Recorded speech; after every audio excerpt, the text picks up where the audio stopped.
절씩 교독하겠습니다. 여호와의 말씀이 내게 임하니라. 이르시되 가서 예루살렘의 귀에 질지라.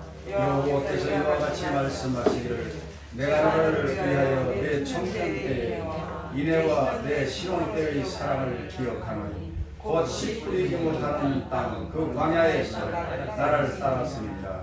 이스라엘은 여호와를 위한 성물이요 곧 그의 새 성문 중 첫 열매이니 그를 삼키는 자는 모두 벌을 받아 재앙이 그들에게 닥치리라. 여호와의 말씀이라.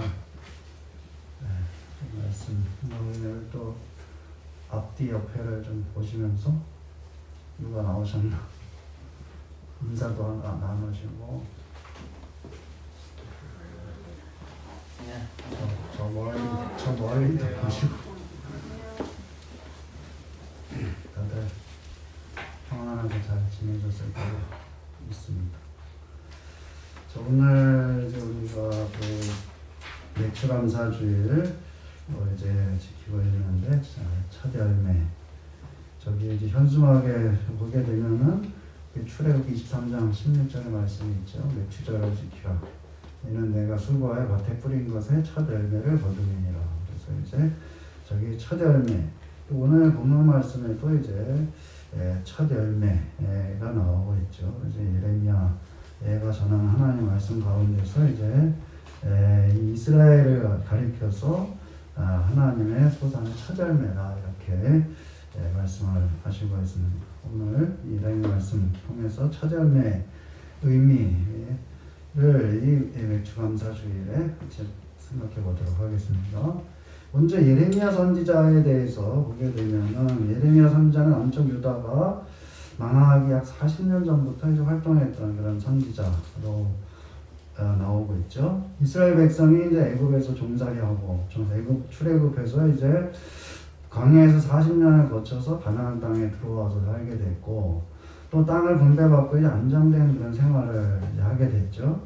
그런데 이제 이스라엘 백성들이 가나안 땅의 어떤 그 이방 문화에 젖어들게 되고 우상 숭배에 빠져들고 또 하나님을 그렇다고 해서 하나님을 안 섬긴 것이 아니죠. 이 문제는 하나님과 다른 신들을 동렬해 놓고 같이 이제 같은 반열에 놓고서 이제 섬기는 그런 이제 우상 숭배에 빠져들게 된 것이죠. 하나님을 우상처럼 섬기는 그런 이제 상태가 있게 됐고 그렇기 때문에 이제 하나님을 점점 잊어버리고 또 하나님을 잊어버리거나 또는 하나님 옆에 있는데도 그 다른 신들하고 같은 신들 가운데 하나로 이제 하나님을 취급하게 되는 그런 이제 잘못을 범하게 되는 것이죠. 그래서 남쪽 유다와 북쪽 이스라엘로 나눠졌다가 북쪽 이스라엘이 먼저 멸망하고 남쪽 유다만 이제 남아있는 이런 상태에서 이 남쪽 유다도 이제 얼마 있으면 멸망하게 되는 그 이제 시점에 약 40년 전쯤에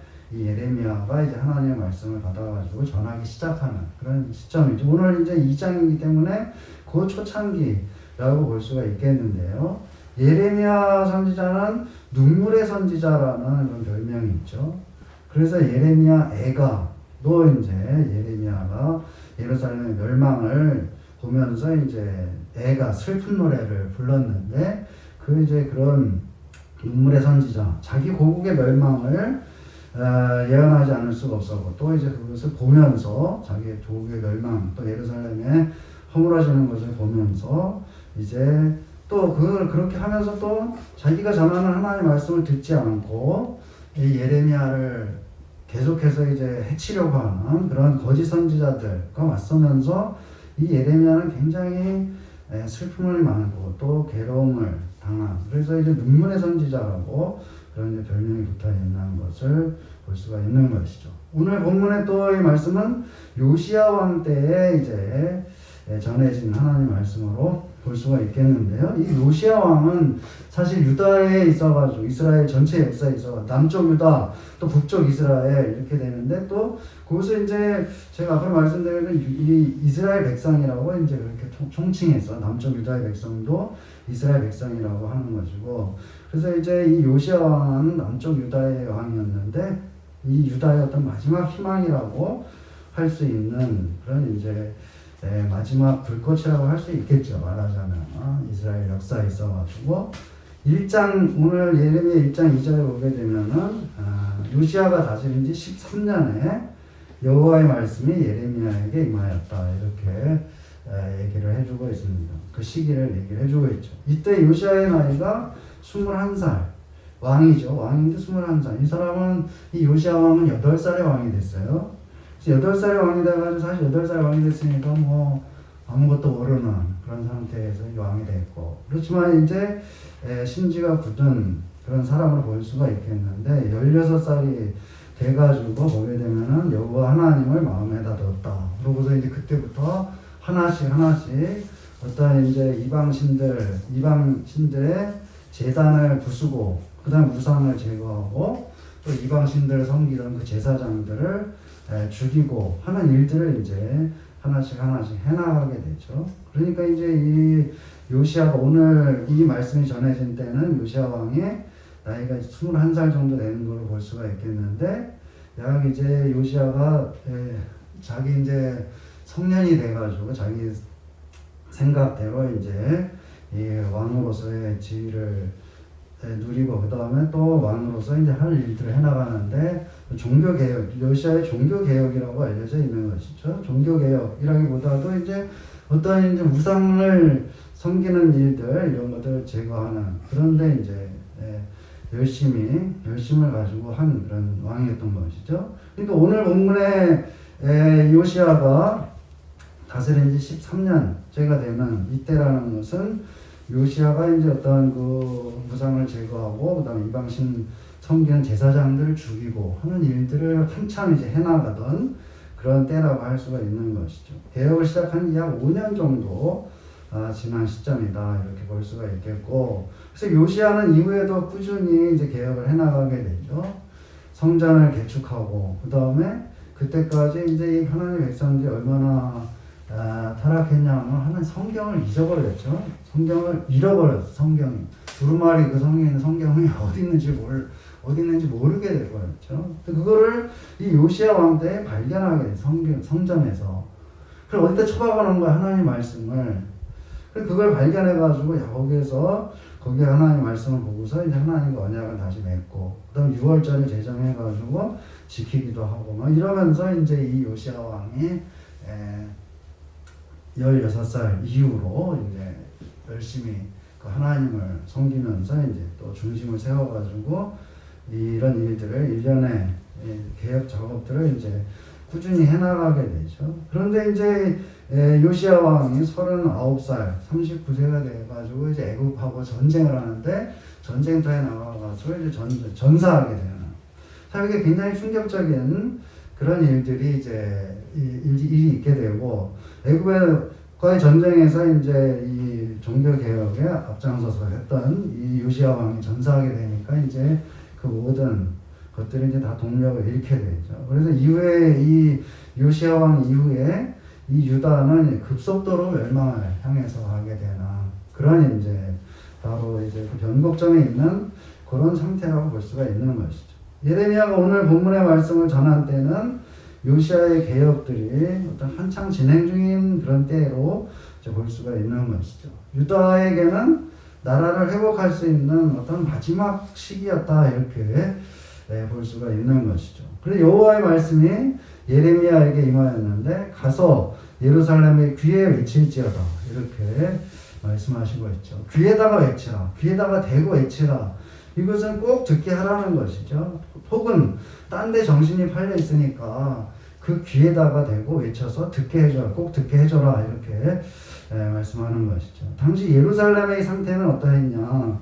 이 요시아 왕의 어떤 개혁이 진행되고 있었는데 예루살렘에 사는 사람들, 예루살렘 거민들 보게 되면은 이런 이제 어떤 잘못된 확신을 가지고 있었는데 그래서 어떻게 보면 또 맞는 것이기도 하죠. 뭐냐면 예루살렘에는 하나님의 성전이 있기 때문에 이 예루살렘은 절대로 무너질 수가 없다. 이런 확신을 가지고 있었던 이 사람들이 하나님이 성전에 계시는데 하나님이 자신의 성전을 지키시지 않겠느냐. 그러니까는 하나님의 성전이 있는 이 예루살렘은 절대로 무너질 수가 없다. 하나님이 계시기 때문에. 자, 이거 굉장한 큰 믿음처럼 보이지만은 실제로는 아주 기만적인 것이죠. 그렇게 하나님을 정말로 자기네들이 하나님이 여기 계시기 때문에 망할 수가 없다. 그렇게 되면 하나님 절대적으로 하나님을 섬기고 그 믿음을 가져야 되는데 실제에 있어서는 그렇지 않았다는 것이죠. 말하자면 하나님이라는 그 명색, 이 하나님이라는 그것만 내세우고 실제 생활에 있어서는 전혀 하나님이 명하신 것들은 지키지도 않고 그 다음에 형식적으로 이제 하는 그런 상태에 있었다는 것이죠. 20대의 젊은 왕인 이 요시아가 하나님에게 뜻을 두고 개혁을 진행해 나가고 있었지만은 여기에 이제 적극적으로 참여하지 않는 그런 이제 상태에 있었다는 것이죠. 형식적으로만 사실 참여하고 있었다. 또한 이제 당시 국제 정세를 보게 되면은 사방에 유다의 적대적인 국가들이 있었던 것이죠. 그들이 쳐들어오게 올 위험이 항상 있었고 또 하나님은 그래서 환상 가운데서 1장에 보게 되면은 예레미야에게 환상을 보여주시는데 북쪽에서부터 기울어지는 끓는 가마를 보여주셨다. 이렇게 이제 얘기를 하고 있죠. 그래서 이제 이걸 갖다가 그 전에 제가 어렸을 때 보게 되면 이걸 막 설교하시면서 그 북쪽에서부터 기울어지는 끓는 가마가 그래서 우리나라에 딱 적용시켜가지고 북한이 우리나라를 곧 쳐들어올 것이다.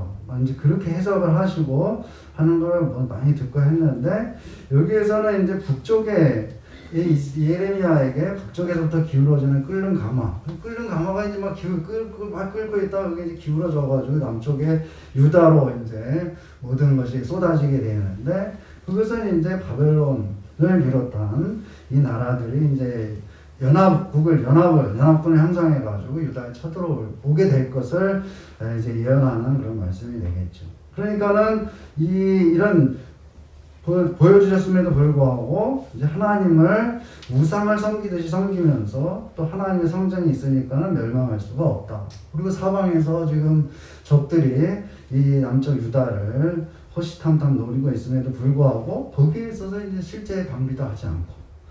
그러니까 이제 이 사람들의 신앙이라는 것이 굉장히 이제 이럴 때 이제 쓰는 말 허울 좋은 신앙이다. 하나님 하면서 하나님 여기 계시니까 우리도 안전하다. 하나님 절대로 예루살렘 망할 수가 없다. 하나님을 찾고 있지만 실제 있어서는 하나님을 헌신자 버리듯이 버리면서 그런 하나님의 이름만 이용하면서 또 하나님이 여기 계시니까 우리는 망하지 않을 것이다. 라고 하면서 또 자기들만 그럴 뿐만 아니라 이제 다른 사람들에게 그렇게 선전하고 하는 그런 일들이 벌어지고 있었던 것이죠. 이럴 때 예루살렘의 귀에 외치라고 예레미야를 보내서 정신을 차리고 하나님의 말씀을 들으라고 말씀하시는 것이죠. 2절에 보게 되면 여호와의 말씀을 보면은 내가 너를 위하여 내 청년 때의 인애와 내 신혼 때의 사랑을 기억하노니 이렇게 말씀하시죠. 하나님과 이스라엘을 결혼한 부부로 비유해서 말씀하시고 있죠. 하나님 자신이. 이 하나님과 그 다음에 이스라엘의 관계가 부부로 얘기하고 있는 것이죠. 우리가 잘 알고 있는 호세아에도 이제 이 부부, 하나님과 이스라엘을 부부로 이제 비교해서 말씀하시고 있죠. 이스라엘이 하나님과 결혼을 했는데, 이거 이제 사람들의 비유하고 비유를 들어가지고 얘기하고 있는 거죠. 젊었을 때, 신혼 때에는 이제 인애와 사랑을 가지고 있었다. 그리고 내가 그거를 기억하고 있다. 이렇게 말씀하시는 것이죠. 그 신혼 때에 사랑이 있었는데, 그 사랑이 식어가지고, 지금은 이스라엘은 사랑하던 남편, 하나님을 버리고, 이방신들을 섬기고 있지 않느냐라고 말씀하시는 것이죠. 그 겉으로만 하나님을 섬기고 정작 마음은 이방신들에게 가 있었다. 몸은 말하자면 자기 남편하고 살고 있는데 그 마음은 엉뚱한 자기 다른 서방한테 가 있고 바깥에 가 있고 이런 상태를 얘기하고 있는 것이죠. 하나님께서는 이렇게 하나님을 사랑하는 데서 멀어진 이스라엘 백성들에게 처음의 사랑을 내가 기억하고 있다라고 말씀하시고 있다. 이것은 청년 때의 인애라고 말씀하시는데, 인애라는 말, 이 인애를 기억하고 있다. 이 말은, 인애라는 말은 어지린자와 사랑의 자를 쓰는데요. 이거는 이제 히브리어로 헤세드라고 하는 말인데, 이건 어떤 일이 있어도 변치 않는 신실함을 뜻하는 말이죠. 인애라는 말은, 이거 번역 불가능한 그런 말 가운데 하나죠. 사실은 헤세드라고 할 때 헤세드가 뭐냐? 여기에는 반드시 언약이 개입이 되어 있는 말이죠. 언약, 그러니까 언약, 계약을 맺은 당사자들 간의 어떤 신뢰관계, 이것을 뜻하는 것이죠. 그렇지만 또 이제 계약상에만 해가지고 우리가 계약적인 계약상의 의무만 하는 것이 아니고 이제 거기에 그 계약이 바탕이 돼가지고 진정한 사랑, 이것이 바로 헤세드다. 그러니까 하나님과 이스라엘 백성이 마치 이제 결혼하면서 서약한 그거를 이제 염두에 두고 지금 이 말씀을 하고 있는 것이죠. 하나님과 이스라엘 백성이 남자, 여자가 결혼하는데 이제 서약, 서로 평생에 걸쳐서 사랑하고 아끼고 막 이제 이렇게 한 것이죠. 그거를 염두에 두고서 그때에 그 서약하고 그 다음에 이 하나님을 향한 그 인애, 사랑이 있었다는 것을 내가 기억을 하고 있다 라고 말씀하시죠. 그리고 또 그게 구체적인 일을 거론하면서 그 일 때문에 내가 그거를 기억하고 있다. 2절 끝부분에 보게 되면은 곧 씨 뿌리지 못하는 땅 그 광야에서 나를 따랐음이니라. 즉 이스라엘 백성이 하나님이 보내신 모세의 인도함을 받아서 광야로 들어가게 됐는데 그 광야는 씨 뿌리지 못하는 땅이다. 씨를 뿌리지 못하게 돼 있는 그런 땅이고 거기에서는 농사를 지을 수가 없는 것이죠. 물이 없기 때문에 사람도 살 수가 없는 것이다. 이렇게 사람이 살 수가 없는 그런 땅으로 말하자면 자기 부인을 이게 이제 비유가 그렇게 돼 있는 거죠. 하나님 남편이 결혼해 서로 이제 서약을 하고 같이 살기로 했는데 이 남편이 광야로 데리고 간 거죠. 말하자면 자기 부인을 데리고 아무것도 없는 사람이 도저히 살 수 없는 씨도 뿌리지 못하는 그런 곳으로 남편이 데리고 갔는데 그때에 이스라엘 백성은 하나님을 따라갔다라고 얘기를 하시고 있는 것이죠. 씨 뿌리지 못하는 광야에서 하나님을 따라갔다. 그걸 볼 때 이스라엘 백성이 하나님을 사랑하고 또 인애를 가지고 있었다. 그 인애라는 하나님과 서약하고 그 하나님과 계약을 맺은. 그래서 이스라엘 백성들이 보게 되면 이제 광야에 이 애굽에서 나와가지고 바로 시내산에서 이제 하나님과 언약 계약을 맺게 되는 것이죠. 그것을 염두에 두고서 얘기를 하고 있다. 그래서 그 계약의 언약에 기초해가지고 이스라엘 백성들이 사랑과 또 신실함을 가지고서 하나님을 아무것도 먹을 것이 없는 씨 뿌리지 못하는 그런 땅으로 데리고 갔는데 순종해서 그때 데리고 갔다. 순종이라기보다도 상급자고 하급자고 이게 아니고 동반자로 이제 말씀하시고 있는 것이죠. 하나님, 그 다음에 그 신부로서의 이스라엘. 이 남편이 그냥 끌고서 갔는데 무조건 따라갔다.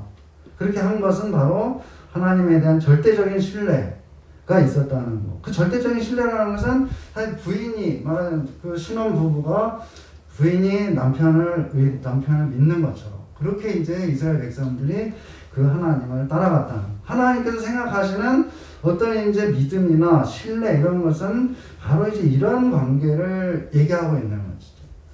무슨 주인이고 종이고 그 다음에 노예와 상전 이런 관계가 아니다. 부부 관계 있어가지고 서로 간에 신뢰를 바탕으로 해가지고 그러니까 이것은 그거 순종이지만은 순종이라기보다도 어떤 신뢰를 가지고서 따라가는 것이다. 이렇게 볼 수가 있는 것이죠. 서로. 그러니까 남편도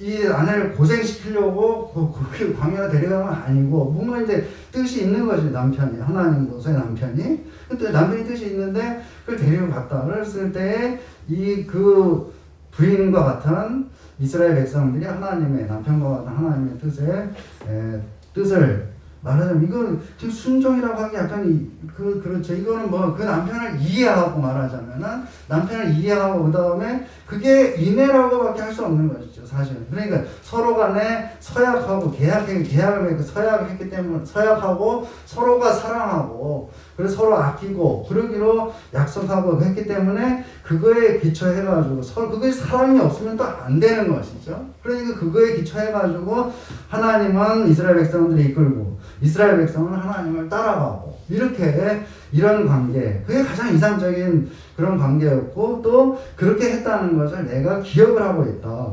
이렇게 말씀하시고 있는 것이죠. 수백 년이 흘렀는데 그것을 기억하고 있다. 이스라엘에 대한 어떤 기대를 저버리지 않고 계시다는 그런 뜻이죠. 그리고 또 옛날로 돌아갔으면 좋겠다고 하는 그런 뜻을 비치시고 있는 것이죠. 겉으로만 하나님을 사랑하고 하나님을 내세워가지고 하나님 여기 계시니까 우리는 망하지 않을 것이다 라고 하는 그런 헛된 허울전 믿음이 아니고 서약을 충실히 이행하는 것처럼 그런 거짓된 사랑이나 인애가 아니고 진심으로 하나님을 사랑하고 신실한 그 옛날의 순전한 신부와 같은 그런 모습으로 돌아갔으면 좋겠다라고 그 귀에다가 외치시고 있는 것이죠. 그 하나님께서 이스라엘 백성이 하나님에게 있어서 얼마나 소중한 존재인가 라는 것을 다시 한번 말씀하시는데 3절에 보게 되면 이스라엘은 여호와를 위한 성물 곧 그의 소산 중 첫 열매이니 여기 성물이라는 것은 거룩이라는 말이에요. 거룩이라는 것은 구별됐다라는 따로 떼어놨다 이런 뜻이에요. 따로 여기에 세상에 있으면 뭐가 있으면은 여기에서 떼어가지고 이제 따로 놨다. 따로 놨는데 하나님에게 속한 하나님을 위해서 구별됐다라는 뜻이죠. 이스라엘은 오직 하나님에게 속해 있기 때문에 어느 누구도 이스라엘을 손댈 수가 없게 돼 있다. 그래서 오직가 여호와의 것으로 구별된 이스라엘을 가리켜서 그의 소산 중 첫 열매라고 말씀하시죠. 그래서 하나님이 하신 일 가운데서 첫 번째 결과물이다. 첫 열매라는 것은 우리가 맥주감사주일 때마다 생각해 보지만 첫 열매라는 것은 계속해서 열매를 맺을 것을 보여주는 것이죠. 그리고 맥주절에 첫 열매를 따게 되면은 그 첫 열매를 하나님께 드리면서 감사하는데 그 첫 열매라는 것은 거기에서 끝나는 것이 아니고 그 첫 열매를 시작으로 해가지고 계속해서 열매가 열리게 된다는 것을 보증하는 것과 같은 것이다. 그래서 첫 열매라는 것은 맨 처음에 나온 그 열매인 것이고 그것은 또 그 다음에 두 번째, 세 번째, 네 번째 계속해서 열리게 되는 그 열매의 시작점이라고 할 수가 있는 것이죠. 그래서 예수님을 갖다가 사도 바울은 부활의 첫 열매라고 한다. 부활의 첫 열매. 예수님이 처음에 부활하심을 해가지고 그 다음에 예수님을 이어가지고 두 번째, 세 번째, 네 번째 계속해서 부활이 있게 되는 것이죠. 부활의 첫 열매다. 우리는 부활의 계속 첫 열매를 이어서 우리도 부활하게 되는 것이죠. 이스라엘이 하나님이 하시는 결과의 첫 번째라고 하는 것은 하나님이 하시는 일이 계속되고 계속해서 그 결과물이 나오게 될 것을 보증해 주는 것이다. 하나님은 이어서 말씀하시는데 3절 끝에 보게 되면은 이 첫 열매를 누구든지 삼키는 자면 모두 벌을 받아 재앙이 그들에게 닥치리라. 이렇게 말씀하시고 있죠. 하나님이 당신의 첫 열매를 반드시 지키실 것이다. 이스라엘을 삼키려고 하는 자가 있다면 반드시 재앙을 받게 될 것이다. 그런데 우리가 보게 되면 역사에서 보게 되면 이스라엘 백성은 이후에 아까 봤듯이 요시야 왕이 죽게 되고 그 이후에 이제 급속도로 멸망을 향해서 기울어지게 되는데 남쪽 유다가 완전히 멸망하고 예루살렘이 함락되고 예루살렘 성전이 파괴되고 그 왕은 눈이 뽑혀가지고 바벨론으로 끌려가고 그 자식들은 그 앞에서 죽임을 당하고 이런 비참한 일들이 벌어지면서 이제 이 백성들은 포로로 끌려가는 이런 일들이 벌어지게 되는 것이죠. 하나님께서 당신의 첫 열매를 지켜주시겠다고 하는 이 말씀은 도대체 어떻게 된 것이냐.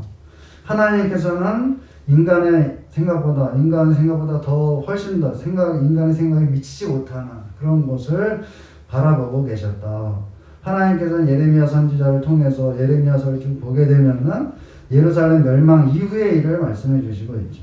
자, 포로로 잡혀가게 될 것인데 거기에서 낭망하지 말고 거기에서 집을 짓고 거기서 결혼하고 살면서 자식을 낳고 거기서 안정된 삶을 추구하라. 이렇게 말씀하시죠. 그러니까 이제 예레미야가 수도 없이 욕을 먹게 되는 거였어요. 지금 예루살렘 멸망하지도 않았는데 또 예루살렘은 건재할 거라고 확신하고 있는 사람들 앞에서 이 바벨론을 포로로 끌려가겠는데 끌려가서 낙심하지 마시고 거기서 잘 살고 그렇게 하라고 그런 말씀을 전했을 때 이 예루살렘 거민들이 이 예레미야를 정말 때려 죽이려고 막 하는 걸 우리가 볼 수가 있는 것이죠. 그래서 하나님이 예레미야한테 그런 말씀을 전해주시고 있다. 지금 이스라엘 남쪽 유다는 거의 망해가고 있는데, 자, 망하게 되면은 분명히 그런 비참한 일들이 일어나게 될 것인데, 자, 그것이 끝이 아니고 포로 생활을 70년이 지나게 되면은 다시 고국으로 돌아올 것이다. 여기로 다시 돌아올 것이다. 그런 약속을 주시고 있죠. 그러니까 이스라엘 백성이 있어가지고 예루살렘의 멸망이나 그 포로의 생활이라는 것은 과정에 불과한 것이다. 결국은 이 하나님이 첫 열매 이스라엘을 반드시 지켜주실 것이다 라는 그런 약속을 하신 것을 지키게 되는 것이죠. 그래서 우리가 또 계속되는 역사의 구원사의 흐름 속에서 보게 되자면 그 첫 열매 이스라엘에서 예수 그리스도가 나오게 되고 그 예수 그리스도를 통해 가지고 온 세상 사람들이 구원의 열매로 맺혀지게 되는 것. 그래서 이스라엘 백성님들이 첫 열매가 되고 모든 사람들이 모든 세상 사람들이 하나님의 구원을 얻게 되는 그런 일들이 이제 이후에 벌어지게 되는 것을 볼 수가 있는 것이죠. 하나님께서는 당신의 소산의 첫 열매인 이스라엘을 얼마나 사랑하시고 있는지, 소중하게 여기시고 있는지, 그리고 또 얼마나 원대한 계획을 가지고 계시는지 그것을 말씀해 주시고 있는 것이죠. 그리고 이스라엘에게 처음의 사랑, 처음의 그 인애를 회복하고 청년의 때, 신혼 시절로 돌아가라고 말씀하시고 있는 것이죠. 그 첫사랑으로 돌아가서 하나님을 정말로 사랑하고 하나님을 전적으로 믿고 의지하면서 따라간 그 하나님에 대한 사랑, 그것을 잊지 말아라. 나는 그것을 기억하고 있다. 너희들은 다 잊어버렸을지 모르지만 나는 기억하고 있다 라고 말씀하시면서 이스라엘 백성들에게 희망의 메시지를 주시고 있는 거예요. 그것을 붙들고 내가 기억하고 있으니까 너희들 언제든지 돌아오게 되면은 내가 받아줄 것이다 라고 말씀하시면서 이제 이 이스라엘 백성들을 향해서 하나님께로 돌아올 것을, 첫 사랑, 처음의 사랑, 처음의 인애로 돌아올 것을 말씀하시고 있는 것이죠. 맥주감사주일에 우리가 이 말씀을 나누면서 우리가 이스라엘 백성들처럼 하나님에 대한 사랑이 때로 식고 또 변하고, 처음에 이제 그 열정적으로 하나님을 사랑하고 또 순수하게 하나님을 따라가는 그런 이제 우리의 믿음이 퇴색되고 변하는 그런 사람들이지만은 하나님은 그걸 잊지 않고 계신다. 그리고 또 하나님이 얼마나 나를 사랑하시느냐. 내가 변하고 또 이제 내 마음이 떠나고 하지만 하나님께서는 계속해서 그걸 기억하시고 있다. 기억하시고 있다. 그걸 돌아오시기를 바라면서 돌아올 길을 또한 마련해 주시고 있다라는 것이죠.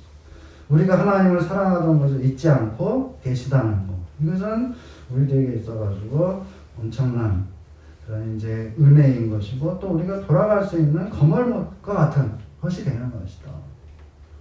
우리를 향하신 하나님의 사랑과 회복, 사랑과 하나님의 사랑과 하나님의 섭리, 그 계획을 다시 한번 기억할 때 우리가 하나님을 향한 사랑과 하나님의 인애를, 하나님을 향한 인애를 회복하는 길로 우리가 나아갈 수가 있는 것이죠. 다시 한번 이 말씀 맥주감사주일을 잘 기억하고 올 한 해 동안에 반년 동안 이제까지 인도한 또 하나님 앞으로도 남은 반년 동안도 또 뿐만 아니라 그 이후에 우리의 모든 삶에 있어가지고 하나님이 우리를 지켜주시고 또 이제 하나님, 우리가 하나님을 사랑하고 또 하나님을 향한 인애를 가졌던 것을 하나님이 기억하고 계시다라는 것을 우리도 다시 한번 이 말씀을 통해서 기억하고 또 그 은혜를 감사하고 앞으로도 첫 열매 이스라엘을 지켜주신 것과 같이 우리도 또한 그와 같이 동일하게 지켜주실 것을 믿으면서 또 하나님을 사랑하고 또 언약에 충실한 그런 하나님의 백성으로 살아가는 저와 여러분이 되시기를 주의 이름으로 축원합니다. 기도하겠습니다. 주 하나님 참 감사합니다. 맥주감사주일에 지난 반년의 삶을 돌아보고 또 이제까지의 삶을 돌아보고 앞으로 남은 올 한 해 반년의 삶을 또 앞으로 바라봅니다. 또 이제 우리의 남은 생애를 바라봅니다. 하나님 이스라엘 백성들에게 참으로 이제 그 사랑과 하나님을 향한 사랑과 하나님을 향한 인애를 기억하고 계시다고 말씀하시고 있습니다. 우리들의 하나님을 향한 사랑과 하나님을 향한 인애를 하나님이 분명히 기억하고 계심을 우리도 알게 하시고 또 그리로 향하여 돌아가게 하시고 또 하나님을 믿고 따랐던 것과 같이 또 동반자로 하나님과 동행했던 것과 같이 우리 다시 한번 이 길에서 돌이키고 항상 돌이키고 또 하나님과 동행하며 또 하나님의 뜻을 따를 수 있는 그래서 참으로 이제 아무것도 없는 씨도 뿌릴 수 없는 그런 광야로 하나님이 데려왔을 때 따랐던 것과 같이 그와 같이 하나님의 뜻을 전적으로 믿고 의지하는 가운데 또 함께 나아갈 수 있는 우리가 되게 하여 주시옵소서. 예수님의 이름으로 기도드립니다. 아멘.